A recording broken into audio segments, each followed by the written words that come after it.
So, how you doing this evening, sir? I'm phenomenal. How you doing? Oh, I'm doing great. You know, I'm really happy.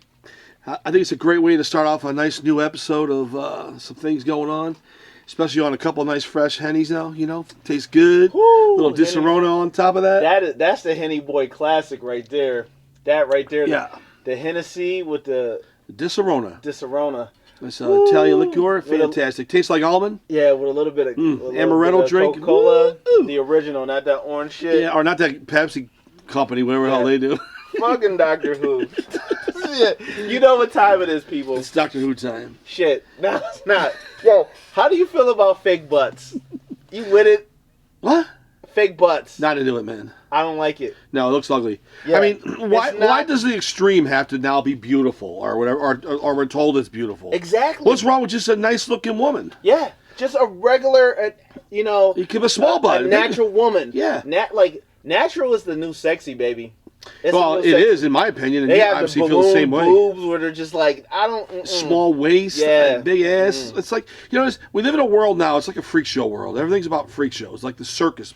Like P.T. Barnum, when he would have, he'd call this girl a Jamaican eel or something, and it'd be something, some weird made-up thing with needles and threads, you know, and stuff. People like the garishness of the world. They like the shockingly. Yeah. And this is exactly what ungainly people just hobbling around.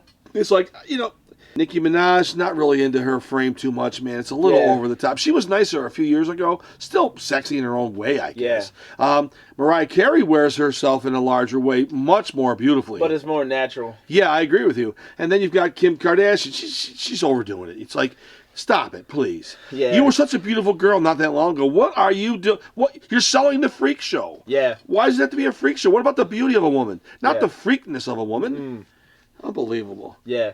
So, is DC ever going to get it together with the comics? Well, I sure hope they do, but I mean, I think the comics are pretty solid for the most part, but the movies are a bigger problem. I mean, was it the CEO guy who took over AT&T? The new guy. I can't think of his name. He's analyzing all the properties. He's trying to figure out what's making money. Stanot. It's the Stanot, right?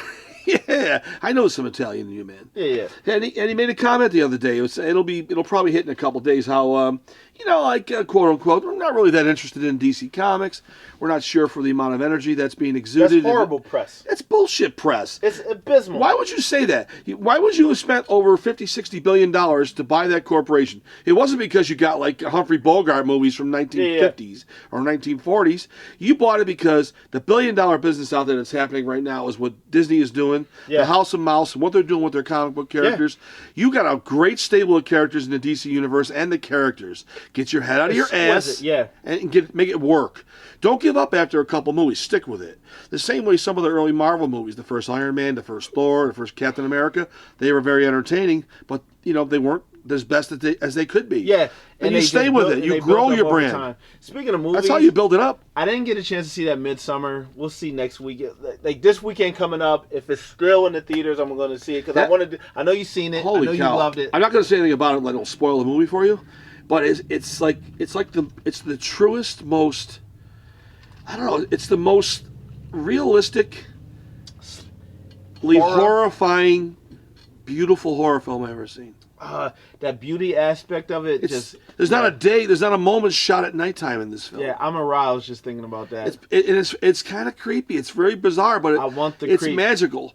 You're gonna I want that because like when the magical aspects arise, it makes you rethink who you are as a human being. Like, why am I into this? Why am I enjoying this? I was just enjoying this. Now, why am I horrified? Okay, I'm horrified. Now I'm enjoying it again. I like the dynamic that pulls and what it makes you think about, what it makes you unpack in your own soul, like the deep psychiatric work that you have to just, as anybody that goes to see that movie has to, relate to. I love that. It's there. It's a hard thing to do too as a filmmaker to be able to pull off both aspects of it. And that fellow also did I can't remember his other previous. Hereditary. That's another insane. That director did Hereditary. That Studio A24, they're booming right now. Yeah. They're actually cranking out. They have a new one coming out.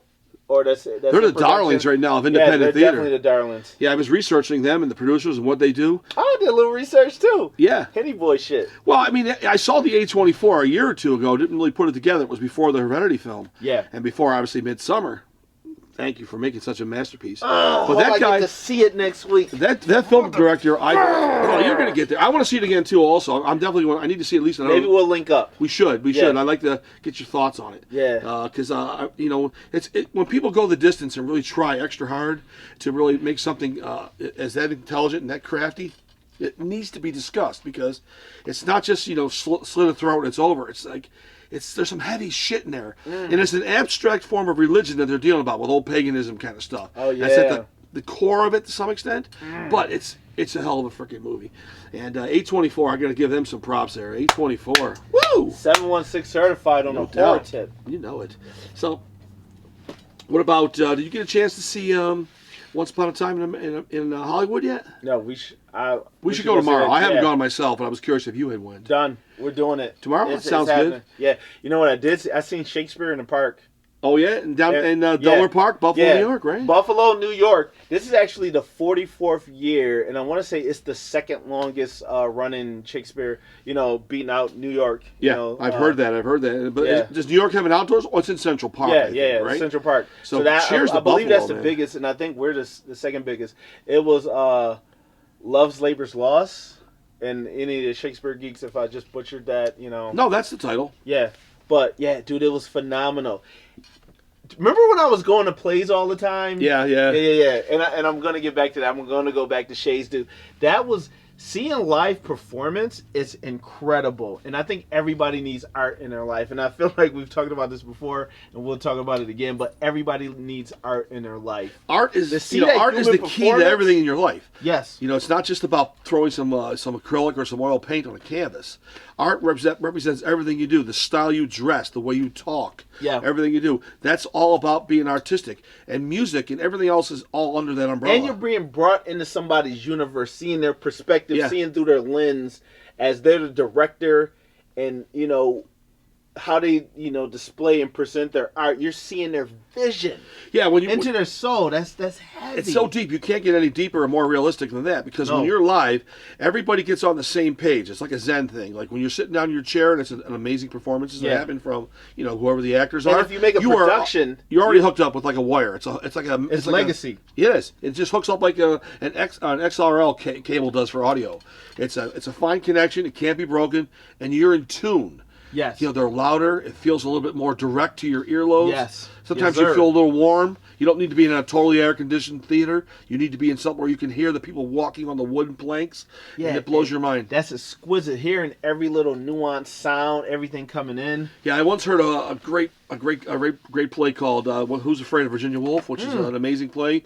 I've always fell in love originally. I watched the movie a few times. Yeah, the movie is what turned me on with Elizabeth Taylor and Burton. Yeah, tour de force performances. Taylor was so good. She was so legit. Almost like it was real for her, because her life was full of a lot of turmoil. Yeah, and I feel like she always got outshined because she was such a beautiful woman that they just never understood, or never really analyzed the depth of her acting ability. Lady's got chops, as I say. Well, throughout the 60s and the 70s, she lost sort of that mid-20s teenage beauty she had when she was a young girl growing up. She had a great 50s when she was very, very young. Oh, so that psychology, that culture of deifying all the youngsters. That's been around. Okay, it's been around for quite a while. So it's not going anywhere. But the 60s were a major change in Hollywood because the studio system had fallen apart. Okay, where they had their own stables of actors, and all the films were sort of contrived. They were a little phony in some ways. We need to do a history of all the big studios, like Paramount, Warner Brothers, all of that, because there's so much. Oh, I'm definitely American up for that. I've already been culture, making notes on this for years because I'm a big film fan, and so are you. But I've got a lot of notes on that. That's beautiful. We should do that as a subject. I don't mind talking about that. Yeah, it should be like a miniseries. Call it a deal. Done. You know it, man. Keep going. Yeah, so so Elizabeth Taylor, beautiful as she was as a mature woman in the mid '60s, there's nothing wrong with a totally beautiful woman, and Elizabeth Taylor could just wear it with that beautiful face, that little beauty mark, and that dark hair. Yeah, I mean, as beautiful as Marilyn Monroe was in the '50s. I gotta do the research. She might be the original smoke show. She was one of them. Yeah. She was the one that actually she drank Sophia a little bit. Loren? That kind of a girl, yeah. Woo. They smoke a cigarette, they have a little bit of a cocktail, or during the era of the 50s when you had like, the Rat Pack and all those people running around just, laying pipe like professional plumbers, and stuff. But have you ever dated a, speaking of beautiful women, have you ever dated a beautiful brunette? Yeah. Yeah? I've dated a lot of Spanish women. They tend to be brunettes. Yes, they are. And like, do you like what is your choice? Is it a brunette more, or blonde, or a redhead? You don't see many redheads, but I'm horny a lot, so I tend to, and I don't want to make it seem like I choose anything or I don't have a standard. I definitely have a standard, but I always so you have an say, erotic soul, basically. Yeah, it turns out to be horny, right? As far as like structurally and what actual physical appearance precisely, Dark no. hair. I like blondes. I like brunettes. I like redheads. I had a thing for redheads, which is kind of there, kind of not. I still love Asian women. I love Asian women. Yeah, we talked about that. I do too, but a certain kind of Asian woman for me personally. But I love women in general. Like I find women beautiful in general, and definitely. I don't have a particular. I like all women, Well, who doesn't? For good or for ill, for what backlash I may get. You're a black man. You need to have a bedrock black woman, and whatever. Whatever floats your boat. I'm a float my own boat. Like that It movie that's coming out. You float too.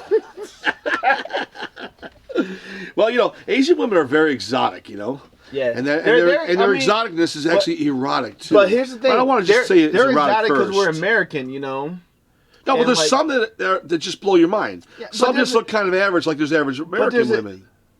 But Asian men would find like domestic American women exotic because it's just different. That's what makes it exotic. Well, I mean, I'm just trying to figure out why I like certain type of Asian women, and I don't like all Asian women. You ever heard that?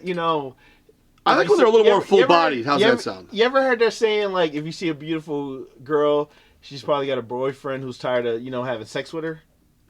You convince yourself of this one? No. This is a real thing? This is a saying. I didn't make it up. This sounds like a Julian line. Shots fired, active shooter on the scene. No, it's a line. I got you. Yeah, because if you say you got a 10, right? Sure. 10. I'm talking everybody's 10. Nobody would see this girl and think that she's untouchable, less than amazing. If you're the dude that's with her every day. It's like anything, yeah. And you see the nuances, she's not that hot to you. It is what it is. And that's the same way with a girl that's with a 10 out of 10 stud. She sees him every day. She's like, this dude farts. You don't even know about this dude. Look, I understand that. I've heard that before, and I understand that totally. But the thing is, smart people, males, females, whatever you want to call it, it's like you still got to be smart enough to be able to adjust. You got to find different ways to enjoy love, sex, whatever it might be. Because I've been married for 40 years, and I still find ways to still love my wife, and she puts up with me also. There's different forms of love and stuff. It's not always about sex. Quick crossover. Okay, we will not bring wings in this because I'm biased. Cheeseburgers versus pizza. Who's king? Weigh in. Weigh in, big dog. Wow, I like them both. You would mix two great foods. Motherfucker. What? Wings? No, forget wings. Never forget wings. Cheeseburgers or pizza? You just want a decision. You just want a straight decision. All right, I'm gonna go with the pizza. Oh. Because I happen to love really good Italian crispy pizza. I love cheeseburgers. Oh, well, dude, I'll eat a cheeseburger pie. How's that? I eat pizza too, okay? I'll eat like a pizza sub that feels like a cheeseburger, but I've been telling you about cheeseburgers that I've fallen in love with them a lot lately. It's really kind of bizarre, but it's not bizarre. I was getting tired. Well, how we got to where I'm going is what's bizarre, and I'll speed up the situation. We got sick of eating like regular out of the box shitty burgers from Tops or Wegmans or whatever the hell it might be. So I told my wife, let's just try to find some grass-fed, kind of a controlled environment beef. So we've been buying some beef like that. And she's got she'll come home with these it's either 4 in a package, and they look different, and they taste different because they're all grass-fed. There's no bullshit. There's no hoofs and all kinds of cartilage in there and all that shit. They cook up amazing, and I've never tasted beef this clean, and I can't tell you how long. So that means, at my age, I've been polluted with shit beef for about the last 20 effing years. Like beef that that doesn't get frozen if it's taken care of correctly is great. Five Guys has good beef. Believe it or not, Wendy's has good beef. Burger King and McDonald's don't. But in defense of Mickey D's, if you order the big specialty burgers, they make them fresh. I think I talked to you about this a while ago. They're loaded with the proper amount of fat. They're very, very fresh. They really taste good. The regular McDonald's or Burger King burger, they put the charcoal smell on there like it's cooked. It's just regurgitated. Ugh. It's that pink shit. Remember what they call it? The pink goo. Yeah. That's all bullshit.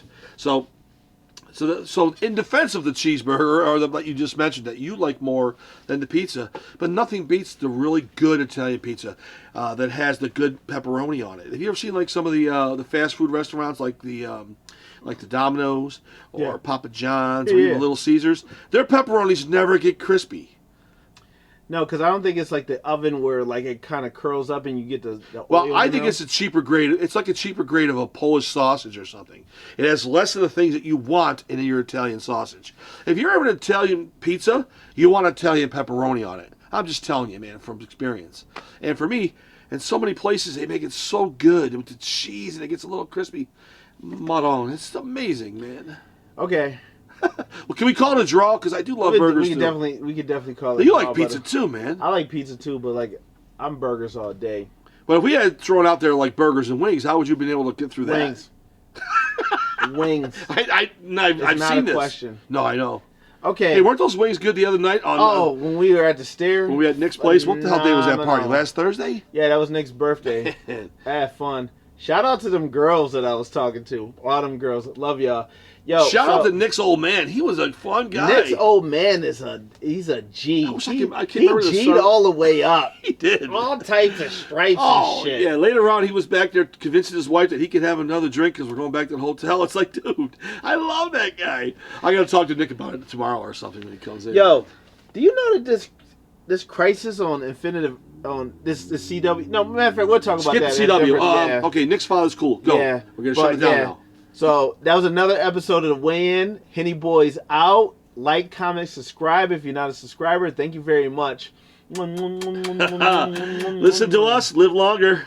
Yeah, that's right.